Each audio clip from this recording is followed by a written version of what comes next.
Baik jemaah sekalian, kita awali dengan lafaz basmalah. Bismillahirrahmanirrahim. Assalamualaikum warahmatullahi wabarakatuh. Alhamdulillahi rabbil alamin.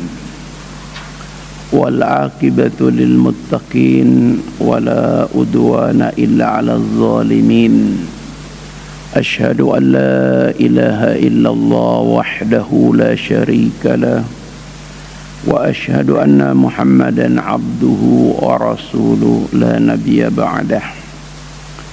Allahumma fassalli wa sallim wa barik ala Muhammadin imamul mursalin qaidil mujahidin wa ala alihi wa ashabihi wa ansarihi wa junudihi wa man tamassaka bisunnatihi wa man da'a bida'watihi wa man jahada fi sabilihi wa man tabi'ahum bi ihsan ila yaumiddin, amma ba'd.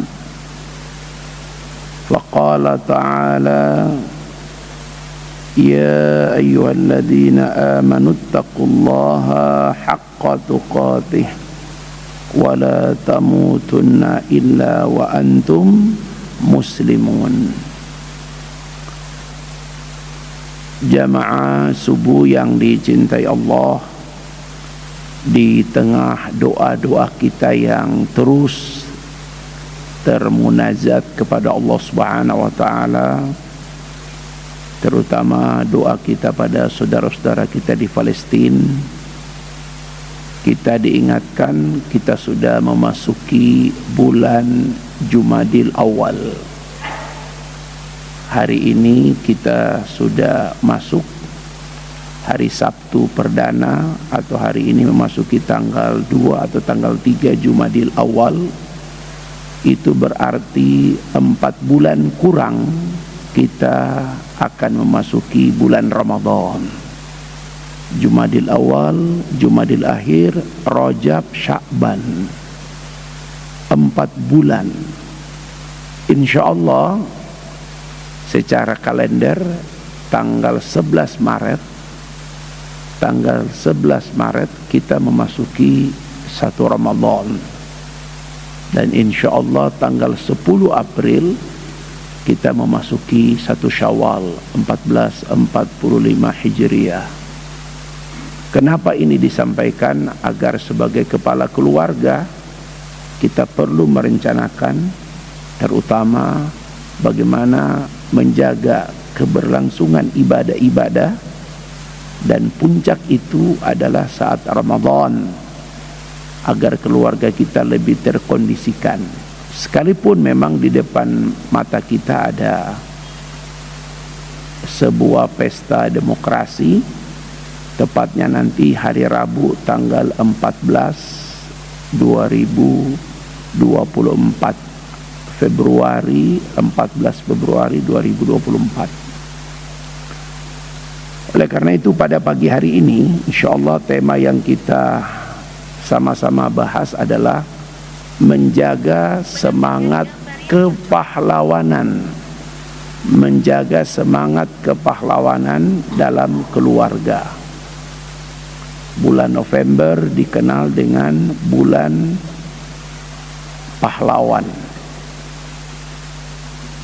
Setiap orang, apalagi kepala keluarga, apalagi seorang ayah, pantas, layak disebut sebagai pahlawan. Sekarang pahlawan yang paling sangat ditunggu beritanya, berita terbarunya adalah Abu Ubaidah, ya Masya Allah. Tapi sesungguhnya setiap orang-orang Palestina itu mereka adalah pahlawan bagi negerinya, bangsanya, bahkan bagi keluarganya. Pahlawan itu bukan malaikat, karena pahlawan juga punya kesalahan, bahkan punya kekurangan, bahkan punya catatan. Tapi kesalahan, kekurangan, catatan-catatan mereka terlalu kecil jika dibandingkan dengan kebaikan, pengorbanan yang dia lakukan kepada orang-orang di sekitarnya. Itulah sebabnya pahlawan itu bukan malaikat. Pahlawan itu bukan malaikat. Kalau kita lihat dari dulu sejarah yang menciptakan para pahlawan, dan kalau boleh kita sepakat, pahlawan yang paling dekat dalam hidup kita adalah your father, ayah. Harusnya ayah itu adalah pahlawan. Dia laki-laki yang tidak pernah mengenal lelah. Dia laki-laki yang memberikan hidupnya, bahkan kematiannya, untuk kita, anak-anaknya. Itulah sebabnya Rasulullah SAW memberikan ruang yang paling utuh bagi seorang ayah. Untuk memberikan apresiasi bagi seorang ayah, Rasulullah SAW mengatakan, anta wal mal, dirimu dan hartamu, li abika, milik ayahmu. Masya Allah. Anta wal mal, dirimu dan seluruh asetmu, li abika, adalah milik ayahmu. Masya Allah. Apa kira-kira yang bisa membuat seseorang bisa dikatakan pahlawan seperti seorang ayah yang luar biasa? Minimal ada 4. 1, di tengah kekurangan dia sebagai manusia biasa, pahlawan itu punya sifat yang paling mendasar. Dan kalau dia tidak punya sifat ini, sulit bisa dia disebut pahlawan. Apa itu? Yang pertama adalah asy'ur al-mas'uliyah. Dia punya rasa tanggung jawab. Jadi kalau di masjid ini kita ingin tahu siapa pahlawan masjid ini, dia tidak pernah merasa tenang, dia tidak pernah merasa puas kalau masjid ini belum selesai. Bahkan dia berdoa, ya Allah, jangan kau cabut nyawaku sebelum masjid ini, ya Allah, aku tuntaskan. Masya Allah. Walaupun dia tidak harus muat itu di statusnya, bukan. Masya Allah. Karena musuh kepahlawanan itu justru adalah pamer. Begitu. Biasanya kalau sudah tuntas ini, baru kita dengar cerita. Bahkan kadang-kadang ada pahlawan, kita tahu dia pahlawan ketika dia sudah gugur. Rasa tanggung jawab di keluarga itu, rasa tanggung jawab yang paling besar itu adalah ada pada ayah. Makanya kenapa dalam Islam bab nafkah itu dipikulkan kepada seorang ayah. Ya, Allah Subhanahu wa taala menyebutkan dengan terang. Makanya istilah-istilah seorang suami itu dalam Quran kedudukannya gagah, kuat, perkasa dan terhormat. Contoh Quran surat An-Nisa, ketika Allah menyebutkan Ar-Rijalu, Quran surat An-Nisa ayat 34. Ya, mangga. Quran surat An-Nisa,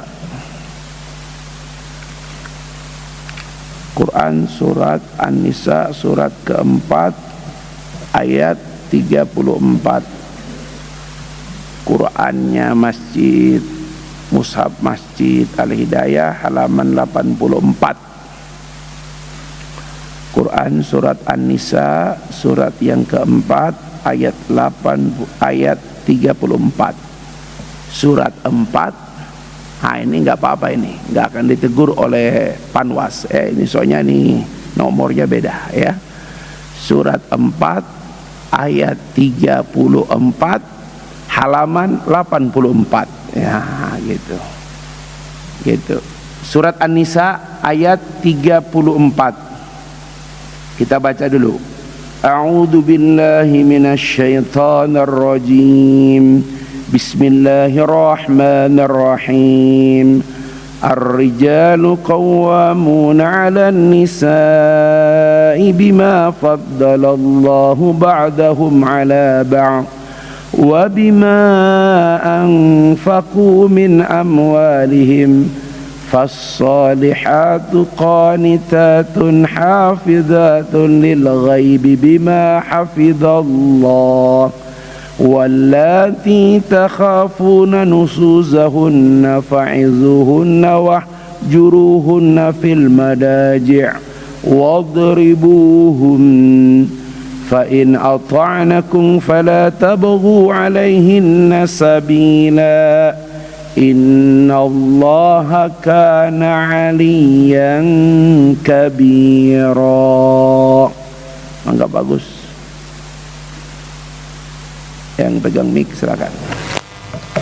Laki-laki suami itu pelindung bagi perempuan istri, karena Allah telah melebihkan sebagian mereka laki-laki atas sebagian yang lain perempuan, dan karena mereka laki-laki telah memberikan nafkah dari hartanya, maka perempuan-perempuan yang soleh adalah mereka yang taat kepada Allah dan menjaga diri ketika suaminya tidak ada, karena Allah telah menjaga mereka. Perempuan-perempuan yang kamu khawatirkan akan nusyuz, hendaklah kamu beri nasihat kepada mereka, tinggalkanlah mereka di tempat tidur pisah ranjang, dan kalau perlu pukullah mereka. Tetapi jika mereka menaatimu, maka janganlah kamu mencari-cari alasan untuk menyusahkannya. Sungguh Allah Maha Tinggi, Maha Besar. Kata-kata ar-rijalu qawwamuna ini membuat laki-laki itu luar biasa. Dia tidak sekedar pemimpin, tapi dia pelindung, pendidik, penanggung jawab. Bahkan karena kedudukannya justru meringankan beban wanita. Apa kata Nabi? Cukuplah seorang wanita itu sholat 5 waktu, puasa Ramadan, dan suaminya ridho kepadanya, maka dia boleh memilih pintu surga mana yang dia inginkan. Masya Allah.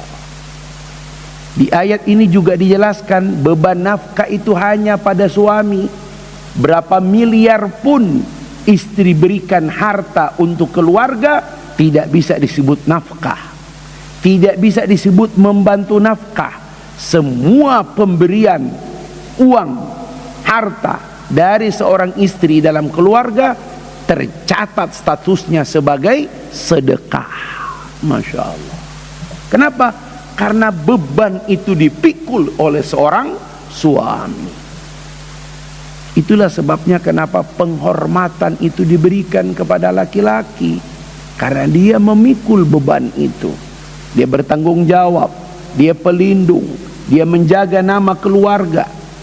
Maka seorang ayah harusnya dia diberi tempat yang paling terhormat. Itulah sebabnya Nabi berkata tadi, anta wal mal li abika, dirimu dan seluruh hartamu milik ayahmu. Masya Allah. Yang paling indah menggambarkan tentang ayah, Allah yarham Buya Hamka. Kata Buya Hamka, betul ibumu yang mengandung dirimu, tapi darah pada tubuhmu adalah darah ayahmu. Masya Allah. Betul ibumu yang melahirkanmu, tapi saat dia melahirkanmu dia lemah tak berdaya. Laki-laki pertama yang menggendongmu, mengucapkan kalimat-kalimat tauhid di telingahmu adalah ayahmu. Masya Allah. Betul ibumu yang menyusuimu bahkan sampai 2 tahun, tapi ingat, air susu yang kau minum itu nak, itu kerja keras ayahmu yang kadang pergi pagi pulang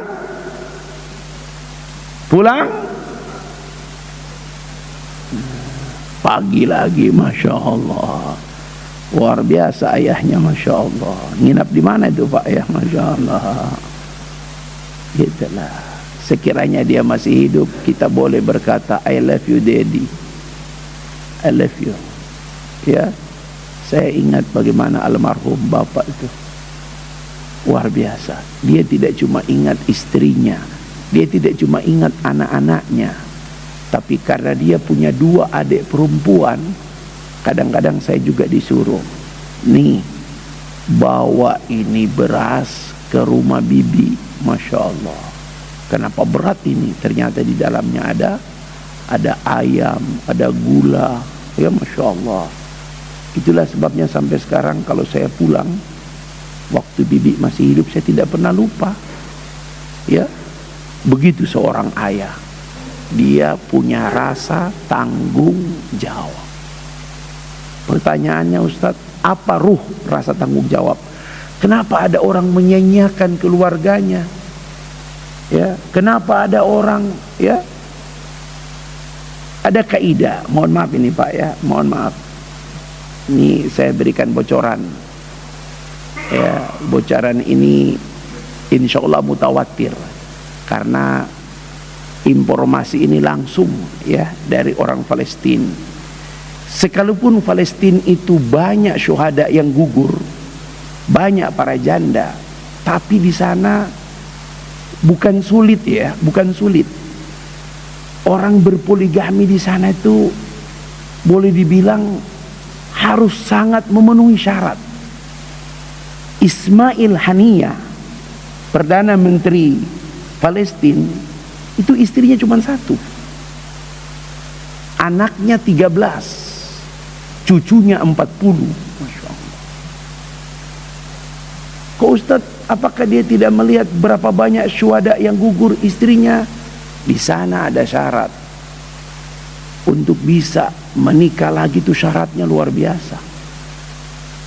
Dan salah satu syarat yang paling wajib adalah, kalau kamu ingin menikah lagi, syaratnya adalah kamu harus dudukkan istri pertama menjadi permasyuri, dihormati, dicintai oleh istri yang kedua.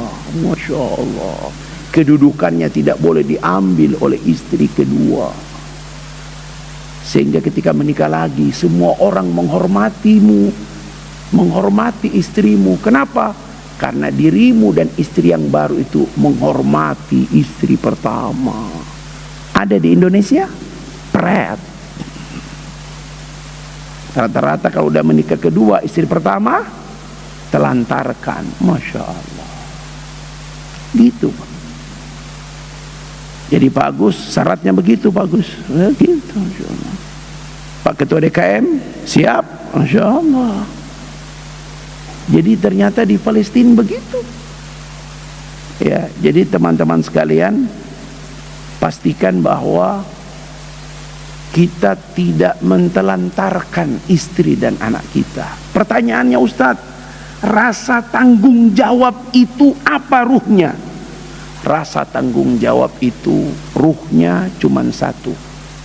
Sebagaimana ucapan Jibril kepada Nabi sallallahu alaihi wasallam. Apa kata Jibril? Ya Muhammad, ish masyita. Terserah kau mau hidup seperti apa. Up to you. Fa innaka mayyitun. Tapi ingat, kau pasti mati. Semua orang yang kehilangan rasa tanggung jawab karena dia lupa, dia pasti mati. Makanya kata Nabi, al-mautu nasiha. Kematian itu adalah nasihat. Dan kematian itulah yang membuat kita berpikir, berjiwa, punya rasa tanggung jawab. Ingat kata Allah Subhanahu wa ta'ala dalam Al-Quran, tepatnya Quran surat Luqman. Kita buka surat Luqman, Quran surat ke-31, ayat yang terakhir. Ayat yang terakhir. Surat Luqman surat ke-31 ayatnya ayat terakhir atau ayat ke-34, halaman 414. Ini 4 semua ini, jadi aman kita ini, Masya Allah. 414, Masya Allah. 414, halamannya 414, ayat 34, ayat terakhir, surat Luqman ayat terakhir. Kita baca, a'udzubillahi minasyaitonir rajim. Bismillahirrahmanirrahim. Innallaha 'indahu 'ilmus sa'ah wa yunazzilul gaitsa wa ya'lamu ma fil arham wa ma tadri nafsum madza taksibu ghadan wa ma tadri nafsum bi ayyi ardin tamut innallaha alimun khabir.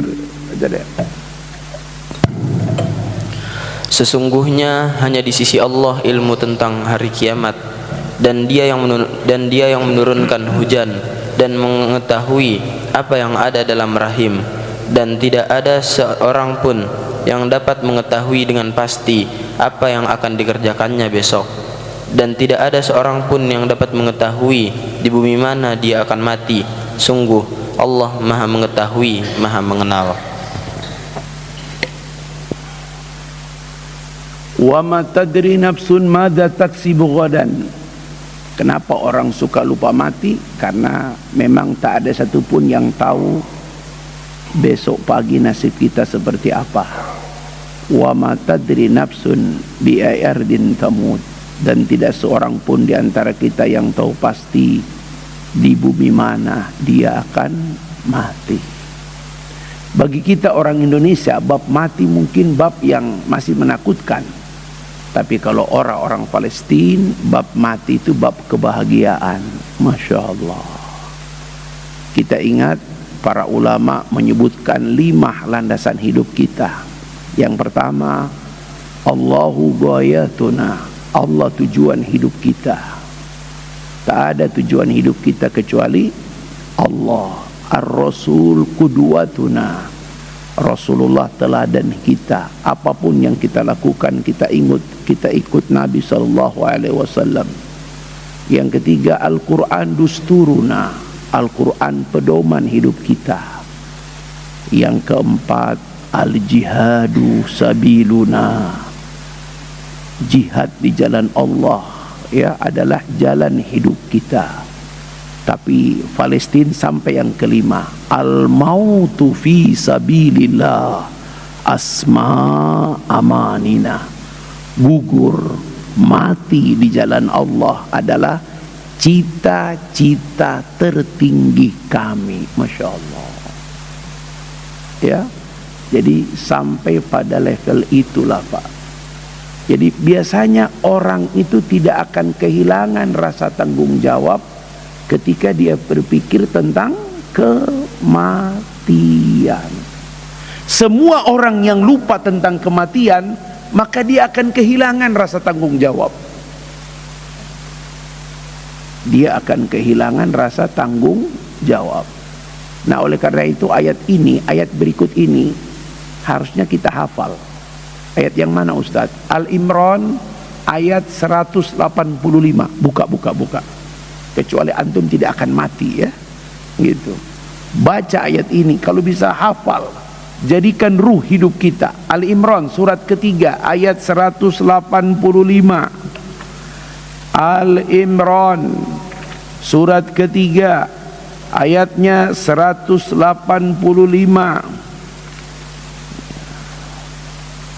Al-Imran 185.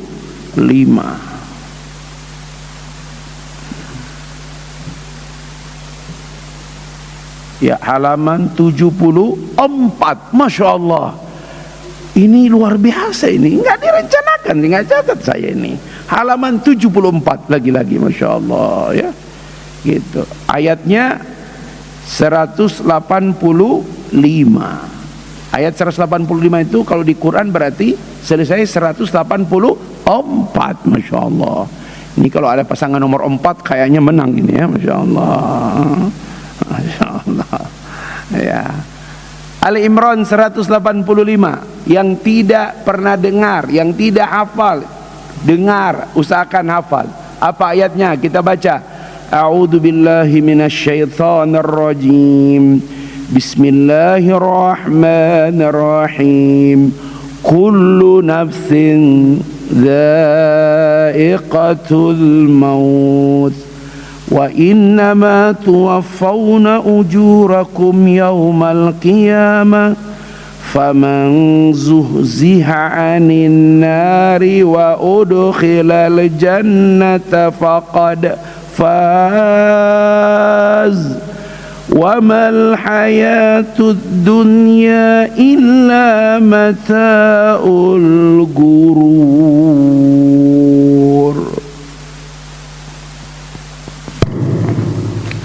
Setiap yang bernyawa akan merasakan mati, dan hanya pada hari kiamat sajalah diberikan dengan sempurna balasanmu. Barang siapa dijauhkan dari neraka dan dimasukkan ke dalam surga, sungguh dia memperoleh kemenangan. Kehidupan dunia hanyalah kesenangan yang memperdaya. Inilah ayat yang menjadi titik balik seorang Deri siapa namanya? Sulaiman. Inilah ayat yang menjadi titik balik beliau. Sehebat apapun antum, ya, sepintar, sepopuler, seapapun antum, ingat kita semua pasti mati. Maka keluar album beliau yang sangat populer. Orang kaya mati, orang miskin, pejabat, rakyat, ustadz, antum tega, masih ceramah ini akhi, Masya Allah. Kullu nafsin dha'iqatul. Cuman kata ulama tafsir, kenapa kematian itu digambarkan sebagai dha'iq? Dha'iq itu artinya cicip. Berarti kematian bukanlah akhir segalanya. Catat, kematian bukanlah akhir segalanya. Karena dha'iq, kita kalau mencicip itu bukan akhir. Kalau akhir masih mencicip itu nambah berarti, Masya Allah. Karena mencicip itu di awal. Ini asin enggak? Ini manis enggak? Berarti kematian bukanlah akhir segalanya, tapi kematian adalah awal perjalanan yang paling panjang. The long time. Jangan kalian pikir, wala taqulu liman yuqtalu fi sabilillahi amwat. Jangan kalian berkata orang-orang yang gugur di jalan Allah itu mati. Kata seorang syekh, yang perlu kalian tangisi bukan orang-orang Palestina, yang perlu kalian tangisi bukan anak bayi wanita Palestina, yang perlu kalian tangisi adalah diri kalian. Mereka punya kemuliaan, mereka punya kemuliaan dari Allah. Jangan kalian mereka lihat, mereka dibombardir oleh Israel, mereka punya kemuliaan, mereka lah yang dipilih oleh Allah untuk gugur di jalan Allah. Sementara kalian lupa bahwa kalian juga pasti mati. Maka dulu tuh Pak, mohon maaf Pak ya, dulu ada dosen itu Pak, janggut orangnya.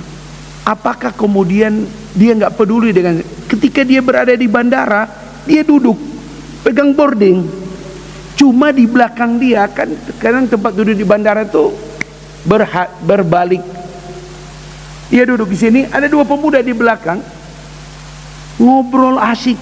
Maka kemudian dia lagi duduk baca, dia lihat begini, Masya Allah, dua-duanya pakai jubah, ya, kelihatan orang apa namanya, orang yang baik begitu, dari keluarga yang baik.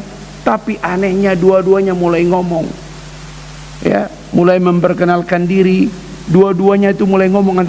Beliau cuma dengar.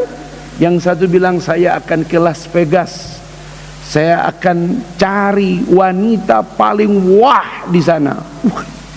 Yang satu mengatakan saya akan ke Paris, saya akan cari minuman yang paling alkohol. Masya Allah. Apakah seorang syekh dia hanya hidup dengan dirinya sendiri? Bayangkan ketika mereka berdua sudah pegang boarding apa semua, kan kalau kita lihat buat apa dinasihat, sudah pegang boarding juga. Tapi apa yang terjadi? Syekh itu cuma berbalik, menyapa mereka berdua, mengucapkan salam dan mengatakan, kalian anak-anak muda yang baik, anak muda yang gagah. Tapi aku mendengar kalian punya niat yang tidak seperti yang saya lihat pada diri kalian.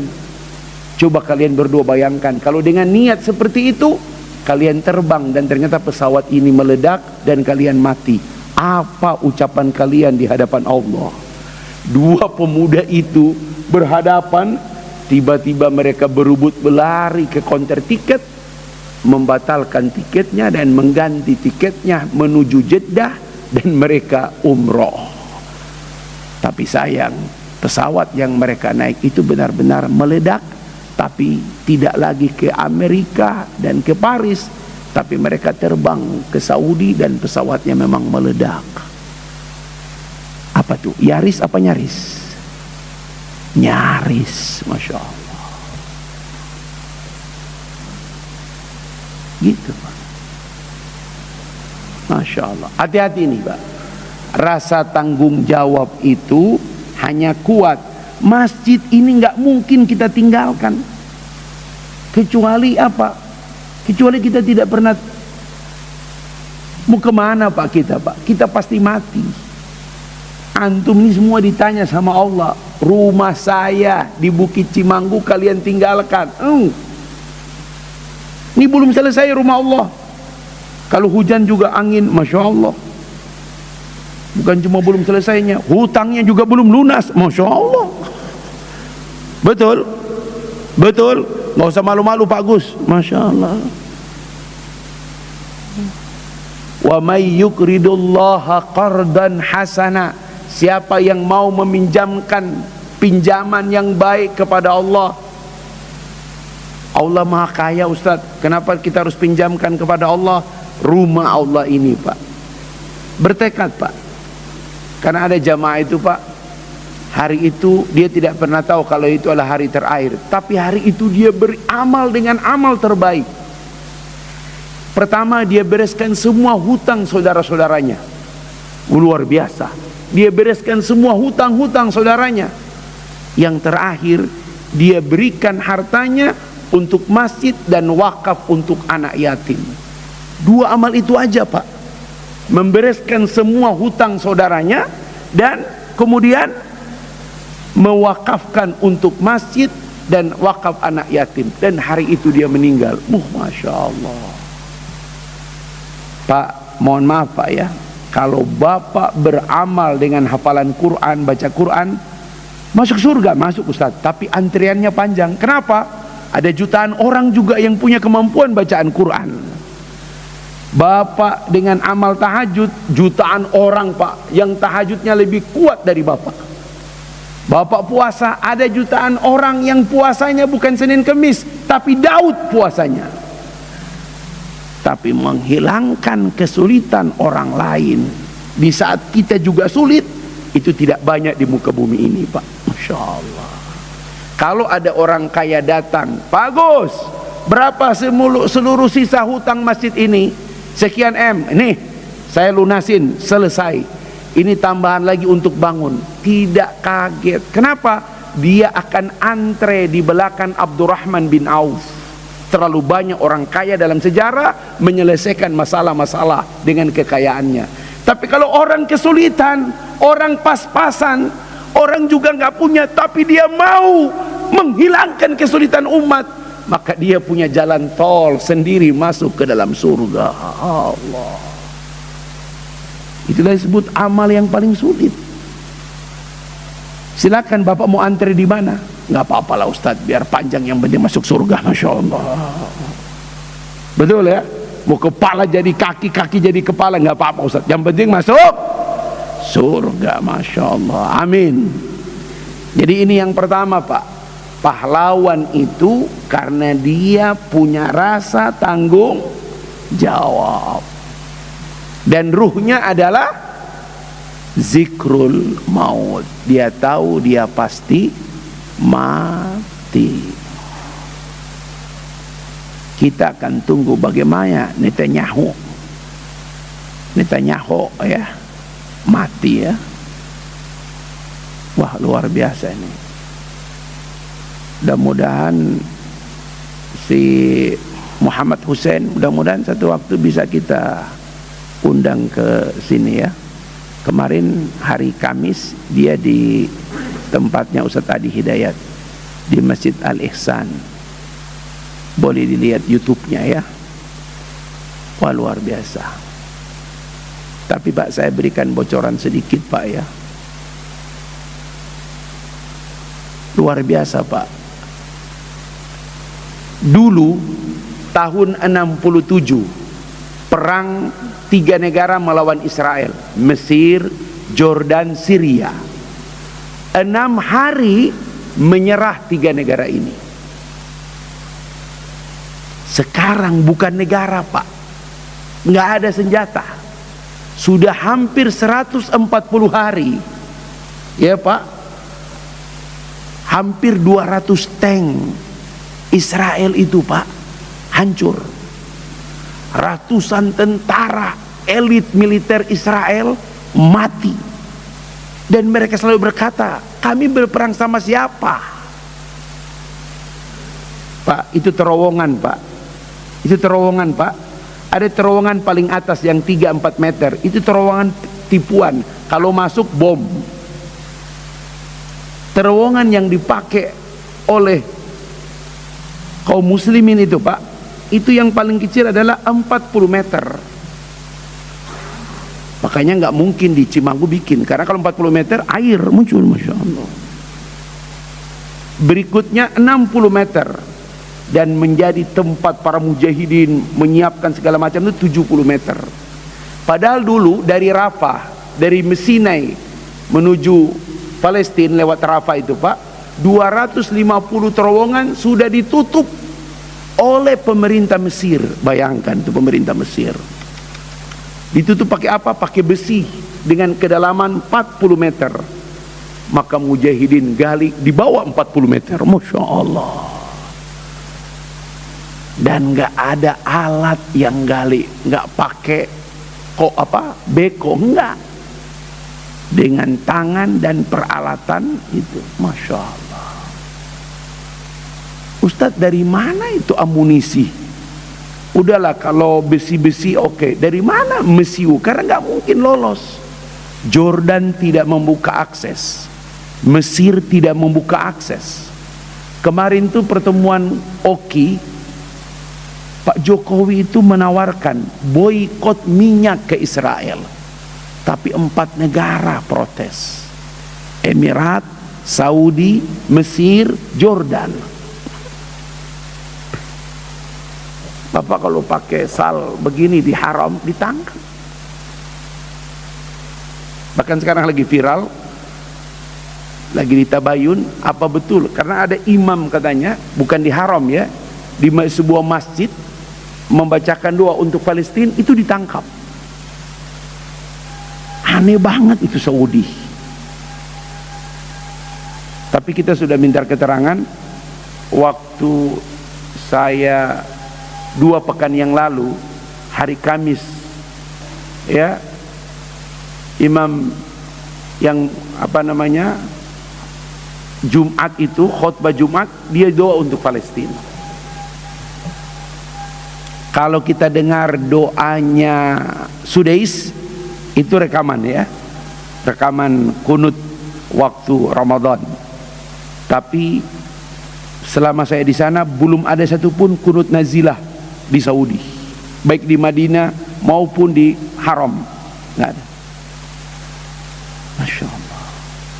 Dan kalau Hamas tidak menyerang tanggal 7, tanggal 8 tuh Saudi, MBS sama Netanyahu tanda tangan normalisasi ya. Insya Allah. Jadi bapak-bapak memang wajarlah. Ustadz, kenapa Gaza Ustadz? Nah, nanti itu waktu kita undang Muhammad Hussein ke sini cari akses gitu. Memang hanya mereka yang terlatih melawan Zionis. Kenapa? Darah mereka itu ada darah Imam Syafi'i. Masya Allah. Imam Syafi'i itu lahir di Gaza, bukan cuma lahir di Palestina, lahir di Gaza. Masya Allah. Ya, wajarlah. Kalau Indonesia, rasanya Indonesia itu keciprat berkah Palestina. Masa Covid kita alhamdulillah melewati dengan baik. Pemilu yang begitu berpisah ini melewati dengan baik. Kenapa? Indonesia berkah karena apa? Negara paling besar. Kalau udah bilang Palestina utuh, Masya Allah. Di antara rumah sakit yang paling, ada 4 dokter yang tidak mau pulang walaupun sudah ditawarkan. Kenapa? Karena kalau mereka pulang tutup rumah sakit. Masya Allah, luar biasa. Ya, antum ini mohon maaf ini kalau ada dokter di sini, daripada antum salah-salah megang perempuan lain, udah deh sana aja di Palestina. Ya, salah-salah resep obat, nggak perlu antum resep obat, tebus dosa antum, pergi ke Palestina. Ya, oh Masya Allah, luar biasa. Yang kedua, apa yang menyebabkan orang punya tanggung jawab?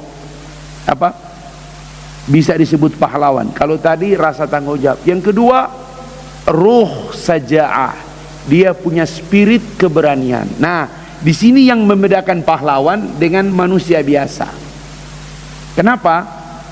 Karena memang rasa tanggung jawab itu tidak cukup, Pak, kecuali ditopang dengan semangat keberanian.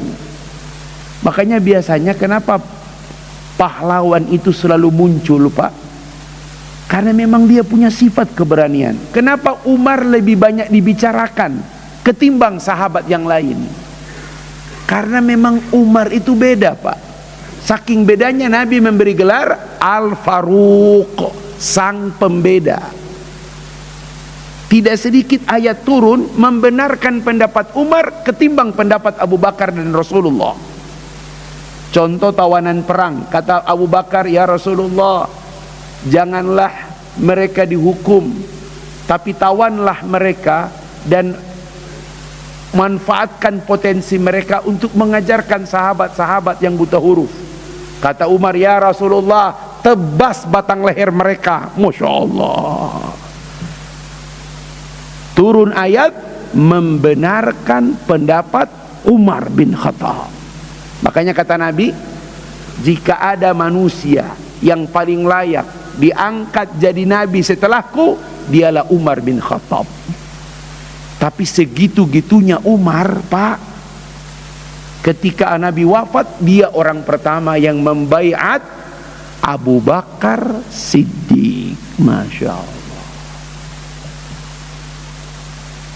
Apa kata syaitan? Jangankan bertemu dengan Umar, melewati bekas jalanan Umar, kami ogah, nggak mau. Masya Allah. Itu saking kuatnya keberanian seorang Umar. Tapi ketika dia berhadapan dengan istrinya, Masya Allah. Makanya antum jangan sok-sok lah. Udahlah kalau sama Kapolda, siap, angkat tangan, sudah gitu aja. Masya Allah. Umar bin Khattab punya keberanian. Kata Umar, jika anakmu penakut, bacakan kitab cerita para pahlawan, niscaya anakmu akan menjadi pemberani. Quran ini, Pak, la raiba fi, tidak ada keraguan di dalamnya. Tapi Bapak yang punya handphone, coba sekarang searching, cari kosakata berani di Quran, nggak ada. Padahal keberanian itu sifat kepahlawanan. Rata-rata banyak orang baik di antara kita, Pak. Tapi kenapa tidak menonjol? Karena kurang berani. Saya nggak bilang takut ya, nggak. Antum mampu Istri antum sudah bilang, ayah suami terbaik, menantu terbaik, kakak ipar terbaik. DKM bilang anda jamaah terbaik. Ayah mubazir, ayah kalau cuman umi seorang yang menemani hidup ayah. Tapi ternyata juga Masya Allah, keberanian Pak, keberanian itu luar biasa. Tapi di Quran sudah searching, ada nggak kata berani di Quran? Nggak ada. Kenapa? Karena tidak semua ayat Quran itu eksplisit. Kadang-kadang kata berani itu dimunculkan berulang-ulang dalam makna implisit. Kenapa? Karena ruh keberanian itu cuma satu. Kita diajarkan dari kecil, berani karena benar, takut karena salah. Berarti kalau kita takut sama bini, berarti kita salah. Gitu. Bapak-bapak, coba kita lihat, Ustadz, apa ruh keberanian itu? Kalau benar cuma sesaat, tapi kalau benar terus menerus, namanya istiqomah. Nah, itu dia, benar terus menerus. Kalau hari ini benar, besok enggak, itu cuma benar sesaat. Kita butuh seorang yang benar, benar seterusnya. Orang yang bisa benar seterusnya itu yang disebut istiqomah. Tahu istiqomah? Allah yarham Khairu Yunus pernah berkata, istiqomah, ikatan suami takut istri kalau di rumah. Masya Allah. Kadang kita rindu, Allah yarham Khairu Yunus. Saya nggak bayangin kalau beliau masih hidup ini. Masya Allah. Kalau ta'lim itu punya catatan 1 lembar, bagikan ke jamaah. Ada jamaah saya, Ustadz, ini Ustadz, tulisan dari Khairu Yunus. Masya Allah. Dia dimakamkan di sebuah tanah yang biasa, ya. Saya pernah berziarah karena kebetulan kawan saya wafat. Saya ikut ke sana, lihat di sampingnya ada Kiai Haji Khairu Yunus. Masya Allah. Kita lihat Quran surat Fusilat ayat 30. Berani itu Pak, Allah jelaskan, tidak ada keberanian kecuali dengan keistiqomahan. Dan ketika orang istiqomah, bukan dia, tapi Allah yang mencabut darinya. Apa yang dicabut? Quran surat Fusilat surat 41 ayat 30. Surat Fusilat ayat 30, halaman 480.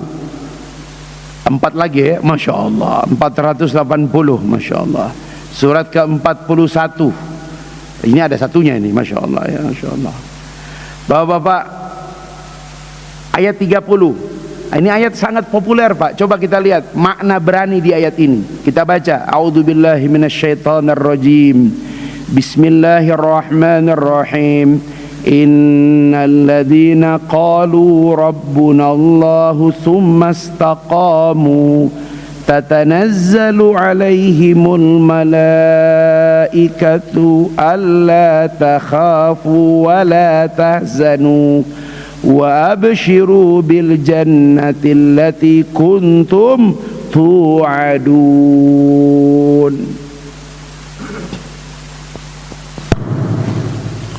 Sesungguhnya orang-orang yang berkata, Tuhan kami adalah Allah, kemudian mereka meneguhkan pendirian mereka, maka malaikat-malaikat akan turun kepada mereka dengan berkata, janganlah kamu merasa takut dan janganlah kamu bersedih hati, dan bergembiralah kamu dengan memperoleh surga yang telah dijanjikan kepadamu. Ini yang dimanai orang-orang Palestina Pak. Jadi syarat menjadi pemberani itu kalau meneguhkan pendirian, konsistensi, istiqomah. Ketika orang itu istiqomah, Allah turunkan malaikat mencabut urat takut pada dirinya. Manusia yang tidak punya urat takut, itulah sang pemberani. Manusia yang tidak ada lagi kamus bersedih, ya Pak, itulah pemberani. Makanya memang Palestina tidak butuh orang. Dia cuma apa kata Nabi? Kalau kalian tidak bisa berkunjung ke Baitul Maqdis, kirimkan minyak ke sana. Maksudnya donasi. Masya Allah. Hampir semua orang pemberani. Coba kita lihat, kenapa istri kita begitu berani di rumah? Karena dia konsisten. Konsisten ngomel.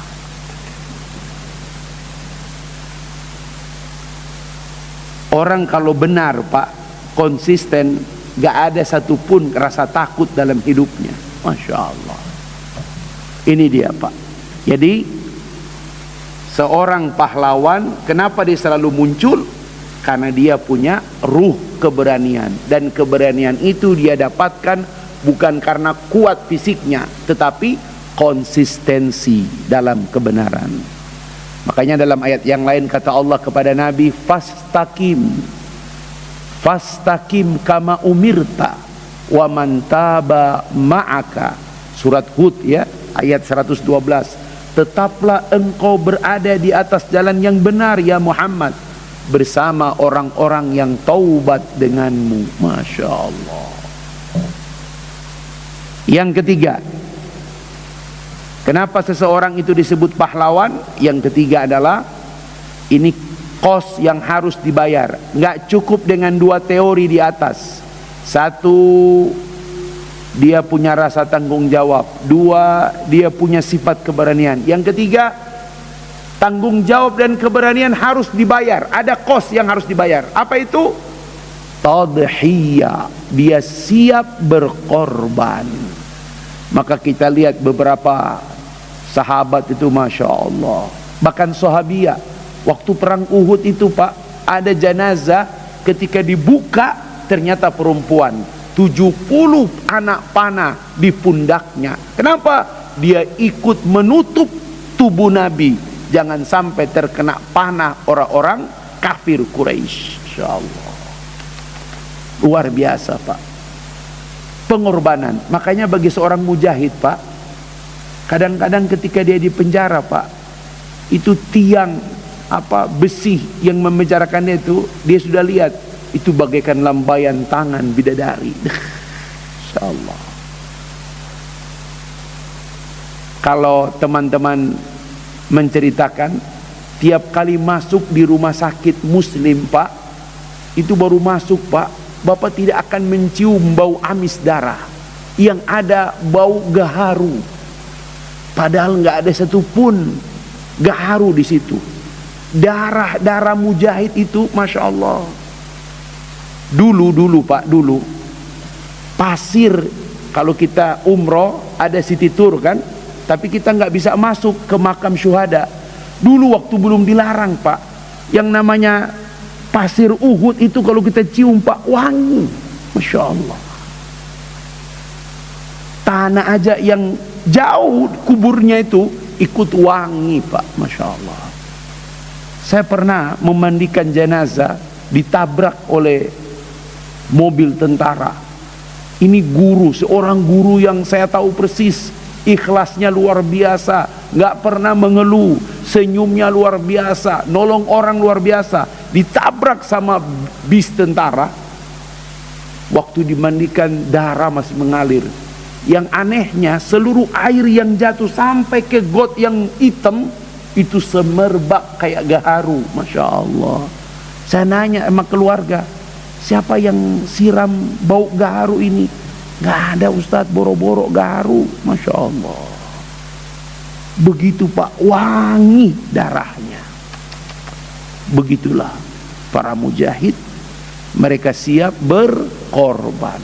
Masjid ini nggak mungkin jadi kecuali ada banyak orang yang berkorban untuk masjid ini. Ada yang membeli rumah, dia beli rumah harga sekian, ya, maka 10%, ya, 1,5, maka 150 juta dia transfer ke DKM. Masya Allah.